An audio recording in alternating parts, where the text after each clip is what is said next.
तर बघा ऐश्वर्या आर्याला बाहेर घेऊन गेली होती फिरायला. आता बाहेर कुठं, तर इथंच जवळ गेली होती. आणि येता येता मग भाजी मंडई मधून भाजीला नाही काय आणलं, हे बघा कोथमीर आणली या आणि टमाटे आणले, तर बाकी काहीच आणलं नाही. आता ही कोथमीर आहे ना गावरान नाही बरं का, इलायती कोथमीर आहे. ह्याच्यात आहे ना पहिली पण आहे माझी थोडीशी कोथमीर होती, तर ती गड्डी मला 20 रुपयाला भेटली होती. आणि आता जी गड्डी दिलेली आहे ना ती मला 30 रुपयाला दिलेली आहे. म्हणजे 60 रुपयाला गड्डी आहे कोथमिरीची. मी अर्धी आणली या 30 रुपयाची. तुमच्या तिकडं कोथमिरीचा भाव कसा काय आहे मला नक्की कमेंटद्वारे सांगा. आणि टमाटी आहे ना 50ला घेतली तर 1 किलो होती आणि 30 रुपयाची मी अर्धा किलो आणली. तर भाजीपाला बघा आमच्या इकडं असा भाव चाललेला आहे. दुसरं काय नाही आणलं बरं का भाजीपाला. म्हणजे भाजीपाला सगळा जे आहे ती 40-50 असाच रुपयाला आहे. म्हणजे आपली शापू म्हणा, पालक म्हणा, अजून चवळी म्हणा, ह्या सगळा भाजीपाला 50 ते 60 रुपयाला एवढ्यापर्यंत भाव चाललेला आहे आमच्या इकडे. तुमच्या तिकडे कसं काय भाजीपाल्याचा भाव नक्की मला कमेंटद्वारे सांगा. आणि मग येता येता झालं असं की आम्ही 3 जण मायलेकर असलो ना की आम्हाला कुणाचीच गरज लागत नाही. मी आणि माझी पोरं एकदम आम्ही मस्त असतो या. म्हणजे एका मिरीची मस्करी, अजून म्हणजे तिघातच आम्ही आमचा दंगा असतो या. आणि मी असा काही शब्द बोलते ना तर माझी पोरं त्या शब्दात लय हसत येतात. एखादा तरी शब्द मी अशी बोलते ना की पोरं माझ्या शब्दात खळखळून हसते. तर आम्हाला तिघांना ना कुणाचीही गरज लागत नाही. ज्या पण वेळेस आम्ही बाहेर जातो ना तर आम्ही आमच्याच धुंदीत असतो या.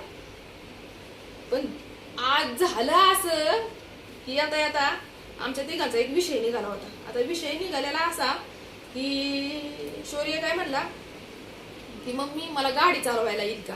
म्हणजे ज्या आता नवीन गाड्या नाही का स्कूट्या, तर शौर्य म्हणली पोरं चालवतात गाडी.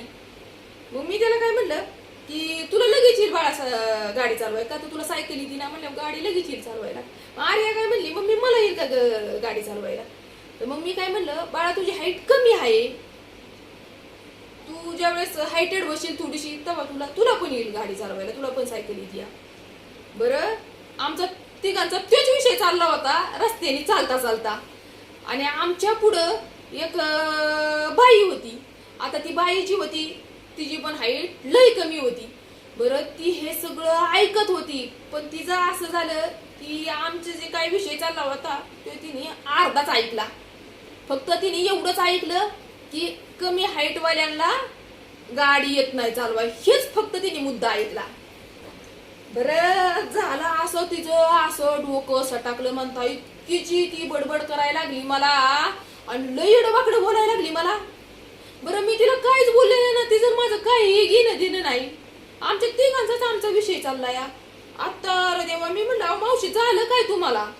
तर तिला लय राग आलेला, गाडी चालवा येणार नाही कमी हाईट वाल्याला, ह्याचा लय तिला राग आलेला.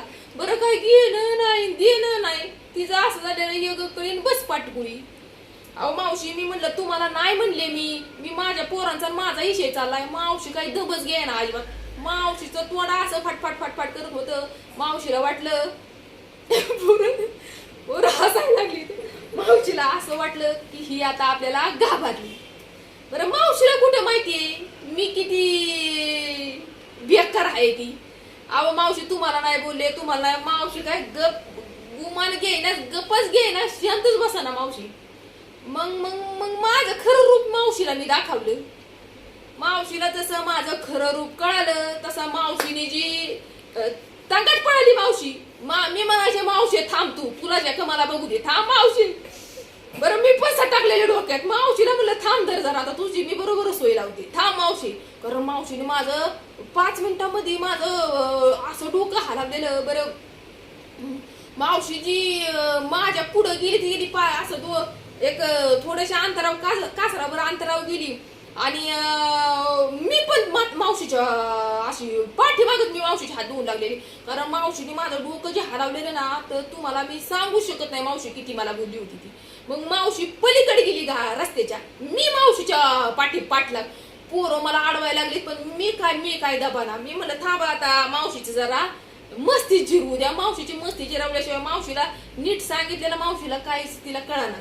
मग मावशीला परत तिथं म्हणलं थांब मावशी, थांब जरा, तुझी मला सोय लावली, तू निष्करण मला का बोलतेस, मी तुला बोलले का एका शब्दाने तरी. निष्करण मावशीला नीट सांगितलं, तेव्हा मग मावशीचं तोंड गप झालं. म्हणजे कसं असतंय माणसाचं माहितीये का, जर माणसाला आपण समजूतदारपणाने कुठलीही गोष्ट सांगितली तर ते माणसाला पचत नाही. पचत ह्यासाठी नाही की त्याला वाटतं की बी घाबरला आपल्याला, पण तसं काय नसतंय. आजकालच्या काळामध्ये शेराला सव्वा शेर असते. बरं मी तिला काय बोलले असते तर मग तू बोल ना.